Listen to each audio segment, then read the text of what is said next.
राधे राधे दोस्तों, स्वागत है आपका मेरे एक नए वीडियो में।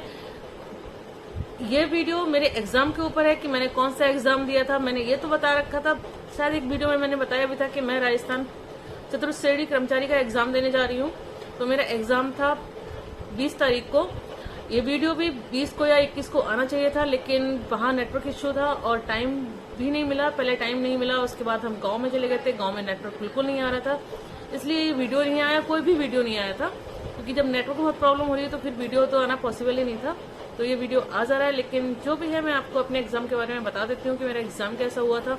वैसे भी जितने भी मेरी यूट्यूब फैमिली है उसको जानना भी होता है कि अगर हम कोई तैयारी कर रहे हैं, प्रिपरेशन कर रहे हैं, तो हमारा एग्जाम कैसा हुआ, हमने कितने क्वेश्चन अटेम्प्ट किए, कैसा क्या हुआ, ये सब बताना होता है।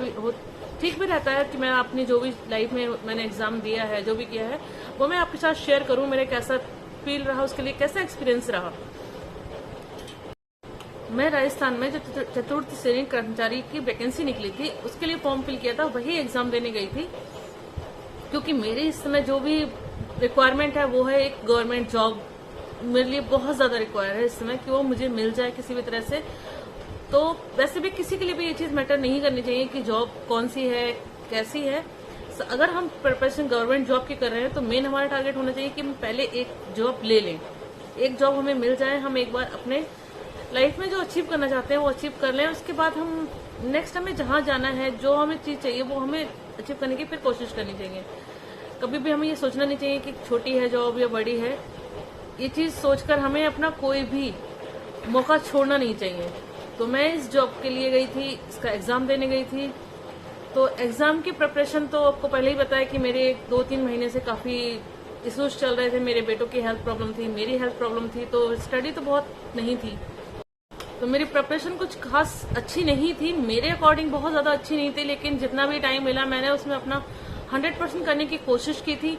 तो उसी की बेसिस पे मैं अपना एग्जाम भी देने गई थी कि मैं कोई भी चांस छोड़ना नहीं चाहती। वैसे भी मेरे पास बहुत सारे चांसेस हैं नहीं कि मैं बहुत सारे एग्जाम दे पाऊं या कुछ भी हो।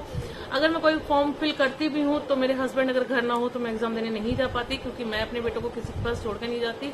मैंने इस ईयर में सिर्फ 4 एग्जाम ही फिल किए थे, 4 फॉर्म फिल किए थे 4 एग्जाम्स के लिए। उसमें से मैंने 2 छोड़ दिए थे क्योंकि हस्बैंड घर पे नहीं थे, तो मैं वो एग्जाम देने नहीं जा सकती थी, क्योंकि मैं अपने बेटों को किसी के पास छोड़ नहीं सकती। तो मेरे इस तरह से भी छूट जाते हैं, तो मैं बहुत कम ही फॉर्म को अप्लाई करती हूँ। तो फिर जो भी मैंने अप्लाई किया है, मैं जिसे दे सकती हूँ, मैं उसे किसी भी कीमत पर नहीं छोड़ना चाहती। स्टडी भी मैं अपनी जितना मेरे से हो पाता है, मैं हर हाल में पूरा कोशिश करने की कोशिश करती हूँ कि हो जाए, मुझे कैसे भी करके एक जॉब मिल जाए, जिससे कि मेरा फ्यूचर थोड़ा सही हो जाए, मेरे बेटों का हो जाए, मैं एक जॉब अचीव कर लूँ, एक जॉब पालूं, तो थोड़ा सा मेरी लाइफ स्टेबल हो जाए, ठीक हो जाए, और लाइफ की थोड़ी प्रॉब्लम्स है वो भी कम हो जाए। तो इसलिए मेरे लिए सबसे ज्यादा नीड है इस टाइम एक जॉब की।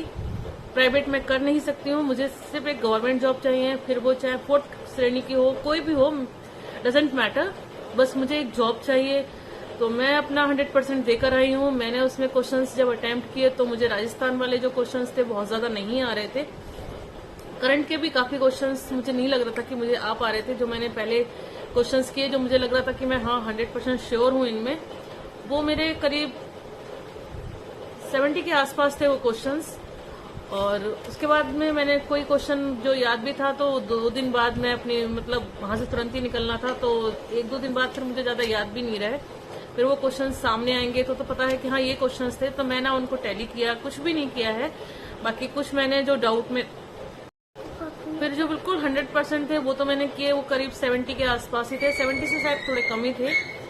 लिखा है मैंने पेपर पे, अब तो मुझे इतना याद नहीं है। लेकिन उसके बाद में मैंने कुछ जिसमें 2 में मेरा कंफ्यूजन था उनको किया था। मैंने कितने छोड़े थे वो मुझे अब तक ठीक से याद है कि मैंने 22 क्वेश्चंस बिल्कुल किए ही नहीं है, उनको स्किप कर दिया है। 22 क्वेश्चंस का मैंने ई ऑप्शन भरा है, क्योंकि वहां सारे क्वेश्चंस के लिए ऑप्शन फिल करना ही करना था। तुमने जो किए हैं उनके ऑप्शन तो करना ही है, जो नहीं किए हैं उनके लिए आपको ई क्वेश्चन को, ई गोले को, सर्किल को फिल करना था।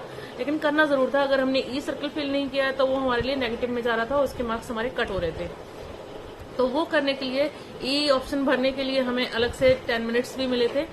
तो फिर मैंने वो 22 क्वेश्चन का ई को मार्क किया है। तो इस तरह से मैंने अपना एग्जाम अटेम्प्ट किया। अब बाकी बस भगवान है और आप लोगों की दुआएं हैं, देखते हैं क्या होता है। क्वालिफाई हो जाए मेरा तो बहुत ही अच्छा है मेरे